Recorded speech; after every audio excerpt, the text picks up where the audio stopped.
오늘 우리가 읽은 이 시편 7편 1절부터 17절까지 말씀을 통해서 억울한 일을 당할 때라는 제목으로 함께 말씀을 나누려고 합니다.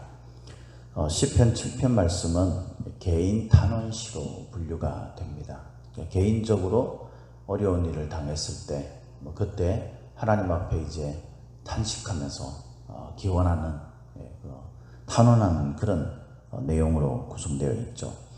오늘 본문의 그 설명에 대한 그 제목 부분에 보면 다윗의 시가연이라고 되어 있는데, 이 시가연이라는 것은 우리가 그 구약 시대 때 나타나는 그런 용어들을 정확하게 다 이해하기는 어렵습니다만은, 설명에 의하면 이 시가연이라는 것은 하박국서 3장 1절에 나오는 그 말, 그렇게 해서 이 두 군데 밖에는 안 나온대요. 근데 이 단어의 뜻은 뭐냐면은 감정을 가지고 노래하다, 그런 뜻이랍니다. 감정을 가지고 노래하다. 그러니까 다윗의 감정을 가지고 노래하는 시, 그런 의미라고 보겠죠. 그리고 베냐민인 구시의 말에 따라 여호와께 드린 노래라고 되어 있어요. 여기 베냐민인 구시가 누군지 정확하게 설명되어 있지 않습니다. 그리고 알 수도 없다라고 그렇게 주석에 보니까 나와 있는데, 주석가들의 말에 의하면은 이 사무엘상 그 부분에 보면 이제 그 상하에 걸쳐서 이렇게 보면 다윗이 그 사울가와 이렇게 갈등을 가지고 있을 때, 그때 사울의 친척들 가운데서 조롱하면서 이제 이야기하는 그런 부분들에 관한 이야기라고 그래요. 그래서 구시가 그 사울의 친척 가운데 한 사람일 거다, 이렇게 그냥 추측을 합니다. 이 다윗은 자기 자신에 대해서 사람이 얼마나 떳떳하면 얼마나 떳떳하겠습니까? 저나 여러분들도 마찬가지잖아요. 우리가 내 자신은 나에 대해서 굉장히 후한 점수를 주죠. 그래서 우리 자신에 대해서는 스스로 내가 좀 잘못한 부분도 있지만 그래도 그렇게 심각하게 잘못한 건 없다, 이렇게 생각을 하죠.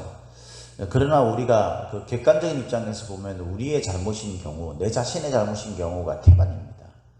그래서 내가 먼저 개선되고 내가 먼저 용서를 구하고 회개하고 이런 그 관점에서 우리가 바라봐야 되죠. 그런데 그럼에도 불구하고 우리가 우리 자신을 깊이 돌아보고 객관적인 입장에서 보려고 하고, 무엇보다도 하나님의 관점에서 볼 때에 우리가 그리 잘못된 부분들이 보이지 않는다. 내가 이 부분만큼은 하나님 앞에서 내가 좀 부족한 부분이 있을지 모르지만 그럼에도 불구하고 난 떳떳하다라는 그런 마음이 있는데, 그런데도 불구하고 우리가 어려운 일을 당하고 곤경에 처하고 사람들로부터 어떤 지탄을 받거나 공격을 당하게 되면 얼마나 억울합니까? 내가 하지도 않았는데 사람들이 오해를 해가지고 내가 마치 한 것처럼 그렇게 한다든가, 그 모든 것들에 대해서 우리가 억울한 일을 당할 수 있다는 거예요. 인생을 살다 보면 내가 잘못한 것 때문에 일어나는 그런 것도 있지만, 그때는 우리가 회개하면서 우리가 어제 살펴본 것처럼 그렇게 나아가야 되는 거죠. 그런데 그게 아니라 우리가 열심히 했습니다. 그런데도 불구하고 일이 틀어지고 잘못되고 또 사람들이 오해를 해서 내가 하지 않은 부분들에 대해서 내가 잘못했다고 그렇게 생각을 하게 되는 그런 일들을 만나게 될 때 우리는 참 억울한 마음이 들죠. 인생을 어렵게 살아온 사람들은 이 억울한 감정을 좀 많이 느끼는 것 같아요. 저를 비롯해서 이 인생을 살 때에 수많은 그런 어려운 일들을 만나게 되고, 그러면서 그 여건이나 환경이나 이런 것들이 크게 개선되지 않았을 때, 그때 내가 정말 뭘 그렇게 잘못했는가 이런 생각이 들면서 이 마음속에 인생에 대한 그런 그 억울함이 있죠. 이것이 이제 커지다 보면 우리가 신앙을 가진 사람으로서 하나님에 대해서 원망하는 그런 마음이 이스라엘 백성들처럼 생기게 되는 거죠. 정작 우리가 하나님으로부터 받은 은혜나 우리를 구원하신 그 주님의 그 크신 은혜, 이 부분에 대해서는 우리가 깊이 묵상을 잘 하지 못합니다. 반면에 우리가 당하는 억울한 일, 우리가 겪고 있는 어려운 그런 시간, 이런 것들을 우리에게 크게 느껴지는 거죠. 이게 현실이라고 생각하기 때문에 그런 마음이 들 때 우리 마음속에는 내가 잘못했느냐 내가 잘했느냐 이걸 떠나서 내가 참 억울하다, 내 인생이 참 억울하다 이런 생각이 들 때가 있지 않습니까? 이 다윗이 지금 그런 상황을 맞이한 거예요. 자기는 열심히 나름 노력했습니다. 다윗이 이렇게 고백을 합니다. 3절에 보니까 여호와 내 하나님이여 내가 이런 일을 행하였거나 내 손에 죄악이 있거나 화친한 자를 악으로 갚았거나 내 대적에게서 까닭없이 빼앗았거든 원수가 나의 영혼을 쫓아잡아 내 생명을 땅에 짓밟게 하고 내 영광을 먼지 속에 살게 하소서. 이 영광을 먼지 속에 살게 하다라는 것은요, 이 먼지에 머물게 하다라는 그런 원래 직역을 하면 그런 말인데 이건 철저한 패배를 의미하는 거예요. 먼지같이 되게 하라는 거예요. 세상에 먼지같이 티끌같이 되게 하라는 겁니다. 그러니까 완전한 패배, 완전히 망하는 것을 말하는 겁니다. 이렇게 되게 해도 된다라고 말할 정도로 다윗은 지금 자기 자신의 삶에 대해서 지금 이 순간에 대해서 사울을 대하는 태도에 대해서 굉장히 떳떳했다는 거예요.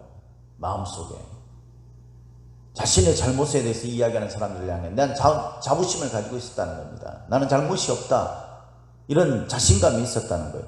그런데도 불구하고 그들이 억울하게 자신을 향해서 비난하고 자신을 향해서 그렇게 나쁜 놈이라고 막 욕하고 그래서 지금 내가 이런 곤경을 겪고 있고 이 고난 속에 던져진 그런 상황 속에 놓여있는 자신을 이렇게 생각하면 억울하게 느끼는. 여러분, 우리가 열심히 하고 땀 흘리고 열심히 노력했어요. 그리고 내가 뭐 크게 사람들 앞에 뭐 거짓말하거나 사기치거나 이런 것들이 없죠. 그럴 때 우리 마음속에 인생의 어려운 일을 겪으면 억울하죠. 내가 뭐 그렇게 잘못했나 그런 생각이 들잖아요. 근데 우리가 이때 이 다윗이 어떻게 했는가를 봐야 합니다. 그리고 이 다윗을 통해서 우리가 이런 억울한 일을 만났을 때 우리도 성도로서 어떻게 이 문제들을 해결해야 되는가를 생각해야 합니다. 제일 먼저는 하나님이 재판장이시라는 사실을 확신하는 거예요. 여기엔 두 가지 의미가 있는 거죠. 첫 번째는 우리가 진짜 억울할 수 있는 겁니다. 그죠? 우리가 하나님이 보실 때에도 내가 잘못한 것이 없어요. 난 진짜 하나님 앞에서도 난 이걸 솔직하게 말할 수 있다. 이렇게 말할 것들이 있다면 그러면 그 사람은 진짜 억울한 거죠. 그런데 상당히 많은 사람들이요, 그냥 자신을 사람들한테 이야기할 때 자신을 옹호하면서 실제로 온전히 정직하게 나의 모든 것들을 적나라하게 말하지 않는 경우가 태반이죠. 사실 그 속을 들여다보면 그 사람도 적당하게 거짓말하고 또 적당하게 나쁜 마음도 품고 이러는 경우가 많습니다. 그래서 사람은 알지 못하지만 하나님의 눈으로 봤을 때는 그 사람이 실제로 잘못을 했어요. 억울한 일을 당한다고 생각하는 그 사람이 잘못된 부분이 있는 거예요. 그때는 여러분 우리가 회개를 해야 돼요. 그래서 이것에 대한 올바른 그런 평가가 이루어지는 것이 먼저입니다. 우리가 잘못을 저지르는데도 내가 억울하다 이렇게만 하고 있으면 안 되는 거잖아요. 하나님이 보실 때에 저와 여러분들이 정말 내가 떳떳하게 생각하는 것처럼 하나님도 나의 의에 대해서 인정을 하시는가. 여러분, 우리가 얼마나 대단한 사람이어서 내 인생에 정말 의로운 삶이라고 다 말할 수 있겠어요? 우리가 그렇게는 안 돼요. 그래서 여기서 말하는 건요, 단편적인 그 사건을 말하는 겁니다. 지금 내가 억울하다고 느낄 때 지금 현재 이 상황에서 지금 현재 이 순간 내가 진짜 잘못한 부분들이 없는 거예요. 그리고 이와 연관되어 있는 어떤 일들, 과거의 일들이라도 이와 연관되어 있는 그것들이 나에게서 진짜 잘못한 것이 없다. 그럴 때는 우리가 억울한 거예요. 그건 정말 억울한 거죠. 그런데 그것을 정말 하나님의 눈으로 정직하게 돌아볼 때에 지금 이 순간 그리고 이것과 연결되어 있는 과거의 어떤 일들, 그 사건들, 이런 것들이 나의 잘못이 있는 겁니다. 그러면 회개해야 되는 거예요. 억울하다고 생각할 게 아니라 내가 잘못한 것에 대한 대가인 겁니다. 하나님이 나를 사랑하셔서 나를 회복시키기 위해서 첫걸음을 걷게 하는 걸로 회개하라고 지금 촉구하시는 거예요. 그런데 생각하면 생각할수록 내가 비록 부족한 부분이 있을지 모르지만, 나의 연약한 부분이 있을지 모르지만, 내가 잘못을 저지르고 내가 악한 마음을 가지고 이렇게 내가 하지 않았다라는 생각이 있다면 억울한 거죠. 그건 정말 억울한 거예요. 그래서 가장 먼저 해야 될 건 뭐냐면 하나님이 나를 어떻게 보시는가, 그거예요. 다윗은 이것을 고백했어요. 하나님이여, 내가 이런 일을 행하였거나. 그러니까 하나님이 보실 때에 내가 정말 이랬습니까? 사람들이 말하는 거는 중요하지 않아요. 내가 진짜 하나님이 보실 때 내가 이랬습니까? 저 사람들이 말하는 것처럼 정말 내가 그런 부분이 있습니까? 내 속에 사람들 앞에 말하지 않고 드러내지는 않았지만 실제로 내 안에 그런 것이 있었습니까? 이것을 하나님 앞에 물어야 하는 겁니다. 하나님은 하나님의 그 능력으로, 의로, 하나님의 정직함으로 심판하시는 분이시잖아요. 다윗이 이렇게 고백을 합니다. 8절, 여호와께서 만민에게 심판을 행하시오니 여호와여, 나의 의와 나의 성실함을 따라 나를 심판하소서. 하나님 앞에서 내가 심판받을 것은요, 두 가지 기준에 의해서라는 거예요. 첫 번째는 나의 의입니다. 두 번째는 나의 성실함입니다. 의라는 것은 기본적으로 갖추고 있는 자질을 말하는 것이고, 어떤 의미에서는 뭐 딱 정확하게 그것이다라 말할 수는 없지만, 두 번째는 그것을 기본적으로 갖추고 있는 나의 자질에 따라서 내가 그것을 실제로 나의 삶 속에 드러내고 그것을 실천하며 살았는가예요. 하나님은 저와 여러분들을 그리스도인으로 구원해 주셨어요. 그래서 우리가 이전에는 하나님과 원수되었고 우리는 죄인이었습니다. 그런데 이제는 그렇지 않잖아요. 이제 저와 여러분들은 하나님의 구원의 은혜의 손길을 따라서 예수 그리스도의 십자가 보혈로 정결케 된 의인의 삶을 사는 사람들이에요. 우리는 의로운 삶을 사는 사람들입니다. 의인입니다. 그래서 우리는 자질이 그렇게 된 거예요. 더 이상 죄인이 아니에요. 우리가 진짜 예수님을 믿는다면, 믿는 모양만 가지고 있으면 그것은 아무런 효력도 없습니다.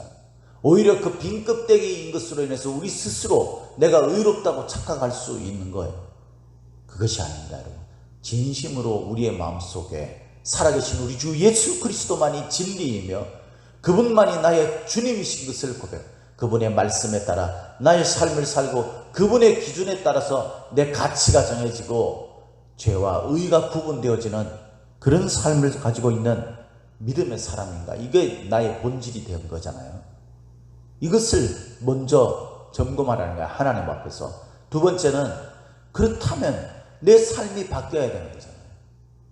내가 하나님 앞에 예배하고 말씀 보고 기도하는 기본적인 삶으로부터 시작해서 나아가서는 내 삶의 모든 영역에 가정과 직장과 사람을 만나는 것과 나 혼자 있는 시간과 이 모든 시간들 속에서 내가 예수 그리스도를 나의 주님으로 고백하며 하나님을 믿는 그 믿음으로 사는 사람답게 살고 있는가요? 그렇게 살려고 몸부림치고 있는가요? 세상 사람들처럼 돈이 좋고 세상 사람들처럼 명예가 좋고 안전한 그런 어떤 삶이 좋아서 뭐 그게 나쁜 게 있겠어요? 다 좋죠. 그런데 그것들에 매여서 그것보다도 하나님과의 관계가 우선시 되지 못하고 있는, 그것이 나에게 더 우선순위가 되고 있는, 그것은 믿음의 삶이 아닌 거잖아요. 내가 그렇게 살고 있지 않는지, 그걸 우리가 점검을 해야 하는 거예요. 하나님 앞에 재판을 받아야 된다는 거예요. 그런데도 불구하고 내가 연약하고 부족한 부분은 있지만 그리 살려고 하고 있다. 그러면 여러분, 우리는 억울한 거예요. 억울한 것입니다. 열심히 살아왔어요. 억울한 것입니다. 신앙 붙들고 어떻게든 하나님 앞에서 내가 의로 살려고 몸부림치며 살아왔어요. 하나님의 은혜를 느끼려고 살아왔습니다. 그러면 여러분, 그런데도 불구하고 내 삶에 힘들고 어려운 일이 지속되고 주변 사람들로부터 내가 손가락질 당하고 그들이 나를 오해해서 나에 대해서 욕하고 비난하고 흉보고 이런 것들을 경험할 때 그것이 얼마나 억울한 삶이에요. 억울하면요 정말 온몸이 녹아지는 것 같아요. 막 분노가 치밀어 오릅니다.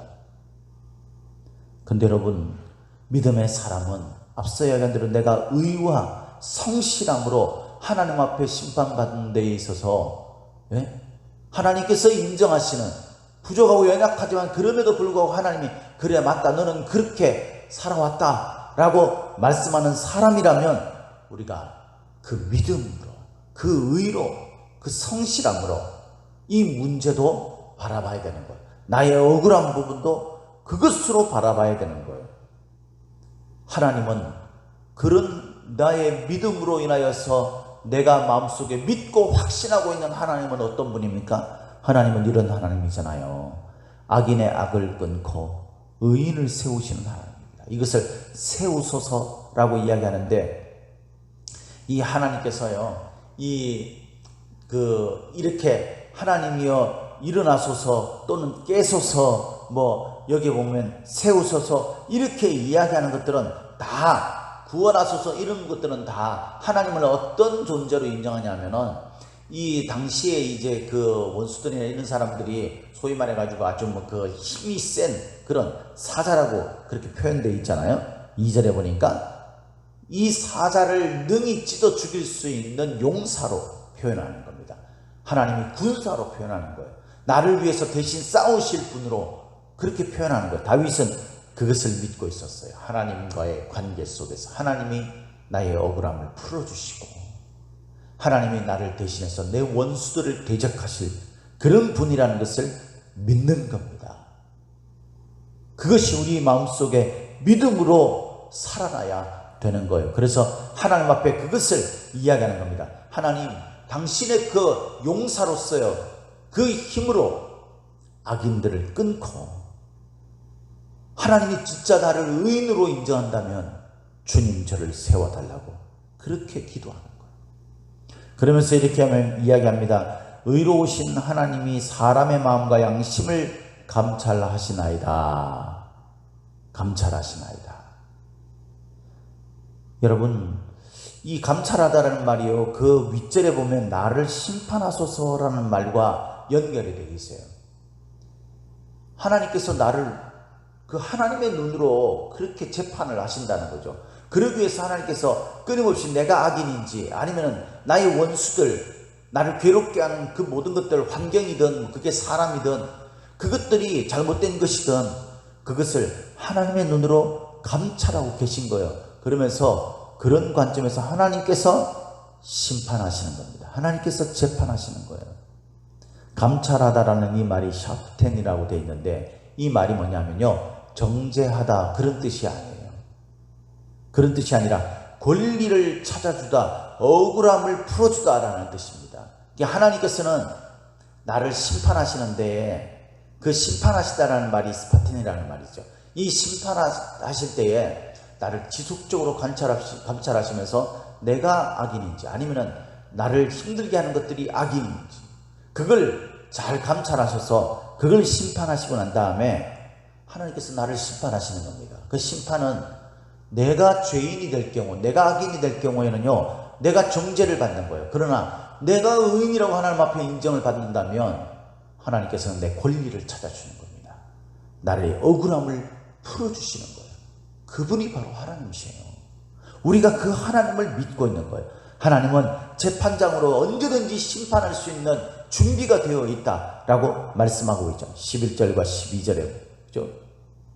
13절에 죽일 도구를 예비하고 계시다 그랬어요. 하나님이 심판하시면 그 심판을 견뎌낼 재간이 세상에는 어떤 것들로도 없어요. 그가 만든 화살은 불화살이다 라는 말은 의미가 바로 그것 아닙니까, 여러분?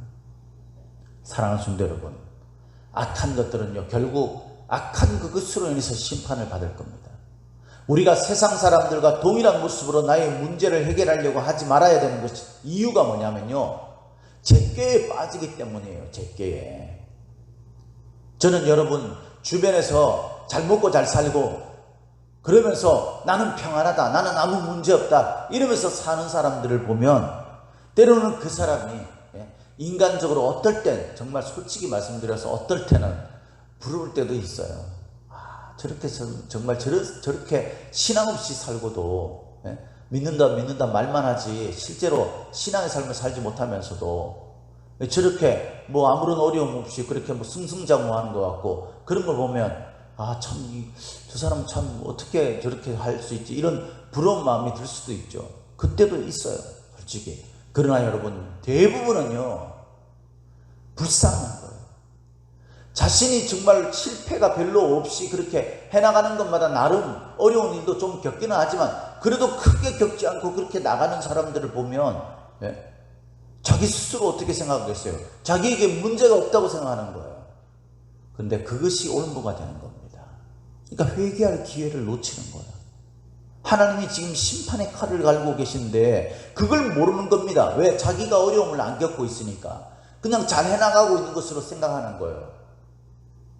그러나 여러분, 하나님 앞에서 비추어 보면 하나님께서 심판하실 때가 다가오고 있는 것을 두려운 마음으로 알아야 돼요.